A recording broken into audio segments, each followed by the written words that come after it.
Bonjour à tous, dernier épisode sur le hedging, sur la gestion de crise. Donc il s'est terminé, je fais quand même la vidéo même si ça fait longtemps pour garder une cohérence et une continuité dans cette aventure. Allez, on va voir tout de suite comment ça s'est terminé. On va faire étape par étape. Épisode précédent, je m'étais arrêté là avec la vente. Ici, j'étais vendeur net et j'avais un achat stop par ici pour retrouver mon hedge si jamais le marché reprenait une direction haussière. On peut voir qu'ici on a un bloc 4 heures haussier, donc j'ai préféré ne pas attendre le break de l'order flow pour rentrer sur un achat pour me remettre en hedge. On voit que même je pense que je l'ai reculé un peu. Au début je devais être ici, puis à la fin je me suis mis après ce plus haut, pas après ce plus haut, parce que pour moi il me semblait plutôt pertinent, étant donné qu'on était venu le tester, il y avait eu du rejet. Ici on voit qu'on avait comblé l'imbalance, il n'y avait plus de supply pertinente pour moi, et le marché est magnifiquement venu chercher de la liquidité, et il m'a donc fait entrer à l'achat ici. Et on voit que malheureusement c'était le point haut pendant un petit moment. Ok, donc je pense qu'on va rester en 4 heures, il va y avoir des choses assez intéressantes, on va rester en 4 heures pour éviter de faire bouger le graphique dans tous les sens. On va rester en 4 heures et on va voir ce qui s'est passé. On va mettre les différentes positions qui ont été exécutées. Donc premièrement, on va pas faire attention à celle-là, c'était du scalping dans le hedge. On peut voir qu'ici, j'ai sorti la vente, donc je devais à la base attendre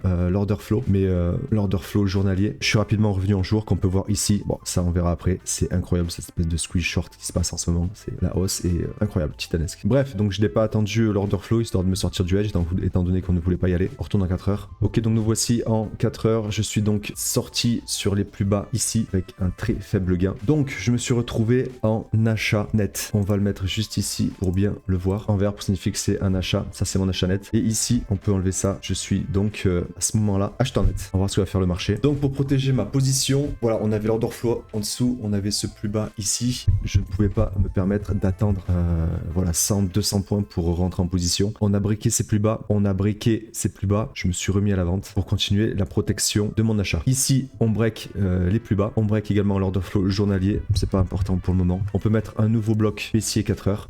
On va enlever le précédent, ça va être chargé. On va enlever ça aussi.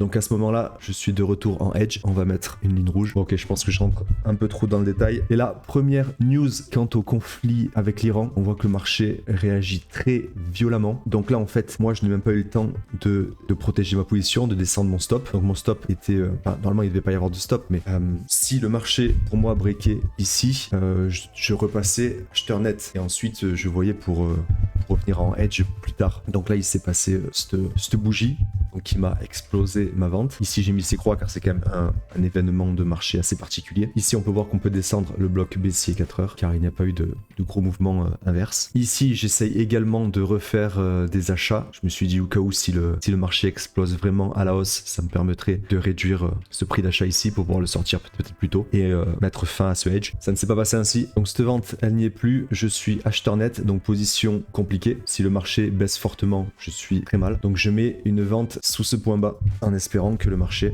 fasse quelque chose comme ça. Le marché rebaisse, je rentre à la vente ici, je suis couvert, le hedge continue. Donc là, à partir de ce moment-là, changement de mindset pour ce hedge. Au vu de cette réaction, en fait, je décide de défendre l'achat qui est maintenant loin, donc de passer avec un billet haussier. Donc toutes les ventes vont être sécurisées le plus rapidement possible. Et surtout, voilà, je vais m'exposer à un rebond. S'il y a un rebond, ma vente doit être coupée. En gain, en perte, peu importe, elle doit être coupée suffisamment tôt pour ne plus laisser une position en moins value vendeuse si le marché rebondit. Si le marché rebondit, je dois être acheteur net à tout prix. C'est un peu le mindset que je me mets à ce moment-là. Donc on va voir ça. Donc ici, on voit un exemple. À chaque fois que le marché baisse et qu'on fait un nouveau plus bas et qu'il y a un rebond, même léger, je déplace mon stop afin de sortir ma vente. Si possible en gain, comme ici. Mais je remets une vente stop sous les plus bas pour être vendeur à nouveau si le marché baisse. Pour me remettre en hedge et protéger ma position, comme d'habitude. Bref, donc me voilà ici de nouveau vendeur à ce niveau-là. On continue. Le marché, on voit une grosse pression à la baisse. Au niveau des blocs 4 heures, bon, ça j'aime pas. Ça, les grosses bougies comme ça en général, ça ruine l'analyse chartiste. Le marché baisse. Ici, on va voir où j'ai sorti ma vente, car on voit un point bas qui est fait ici. Ma vente qui est là, je pense que j'ai dû la sortir par ici. Ok, je l'ai sorti à ce niveau-là. J'ai sorti à ce niveau-là. Donc, à partir de là, je suis acheteur net. J'ai dû mettre une vente stop ici, comme d'habitude, pour protéger la position. Je fais en même temps mes blocs. Ma vente ici, on s'en fiche. On a un nouveau bloc vendeur qui est ici. Et comme d'habitude, je trace mes zones. On avait une par ici et une ici qui est très très sympa. Le marché fait un nouveau plus bas, je rentre encore une fois à la vente ici, et là, je pense qu'on a vu à côté, on voit que c'est apparemment le dernier point bas. Ici, ce que j'ai fait, c'est que j'ai ajusté bien sûr mes blocs. On voit qu'on termine ici sur un bloc vendeur. Là, en 1 heure, on a une grande stagnation. J'ai clôturé cette vente ici en perte à ce niveau-là. Donc je me suis remis acheteur net et avec bien sûr une vente stop en dessous, comme d'habitude. Et là, le marché, c'était le dernier point bas.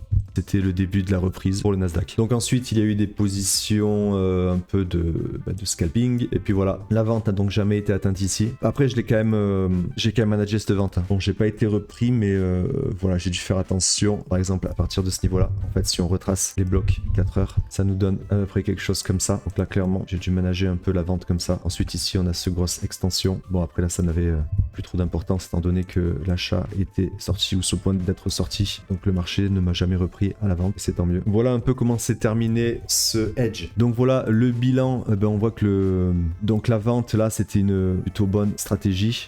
On a vu que à plusieurs endroits, donc j'ai dû couper ma vente, me remettre en vente stop. Voilà, j'ai suivi le marché à la baisse tout simplement pour que si jamais il y avait une grosse... Bon, déjà cette accélération baissière était pas mal, mais si elle était encore plus importante et qu'on perdait peut-être 5, 7, 10% sur le Nasdaq, j'avais pas le choix, il fallait que je sois vendeur. Voilà pourquoi j'ai opté pour cette stratégie. Voilà pour ce hedge. Je vais faire une autre vidéo pour voir un peu le track record, où il en est, ce moment de séisme sur le graphique avec ce hedge. On va voir ce que ça va donner. La courbe devrait être sympa. Et voilà, c'est tout pour moi. Je vous dis à bientôt. Ciao, ciao.